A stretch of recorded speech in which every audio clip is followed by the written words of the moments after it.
இந்த Avengers டூம்ஸ்டேக்கும் Avengers secret வார்ஸுக்கும் இதுக்கு இடைப்பட்ட காலத்துல மார்வல் பேசிக்ஸோட ஒரு தரமான மூவி இறங்கி பயங்கரமா சம்பவம் பண்ண போகுது.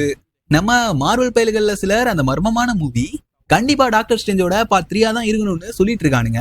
இன்னும் சிலர் கண்டிப்பா அது டாக்டர் ஸ்ட்ரேஞ்சோட பார்ட் 3 எல்லாம் இல்ல, இது இந்த மாதிரி சீக்ரெட் வார்ஸுக்கு விதை போடுற மாதிரியான ஒரு தரமான அவெஞ்சர்ஸ் மூவியா இருக்க போதுன்னு சொல்லிட்டு இருக்காங்க. ஓஹோ, அப்படி போகுதா கதை? அப்போ அவெஞ்சர்ஸ் மூவியா?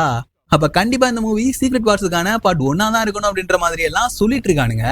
இந்த மிஸ்ட்ரி மூவி, அதாவது அவெஞ்சர்ஸ் டூம்ஸ்டேக்கும் அவெஞ்சர்ஸ் சீக்ரெட் வார்ஸுக்கும் இடையில வர்ற அந்த ஒரு மிஸ்ட்ரி மூவி கண்டிப்பா ஒரு அவெஞ்சர்ஸ் மூவியா இருக்கிறதுக்கான வாய்ப்புகள் ரொம்பவே கம்மி தான். கிடைச்சிருக்க லீக வச்சு இந்த அவெஞ்சர்ஸ் டூம்ஸ்டேக்கும் அவெஞ்சர்ஸ் சீக்ரெட் வார்ஸுக்கும் நடுவுல வரப்போற மூவி டாக்டர் ஸ்ட்ரேஞ்சோட பார்ட் 3 தான் இருக்குன்ற மாதிரி 99% கன்ஃபார்ம் பண்ணிட்டானுங்க.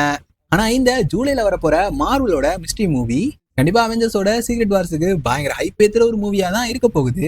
ஆனா அது என்னங்கிறது இன்னும் வரைக்கும் கன்ஃபார்ம் ஆகல.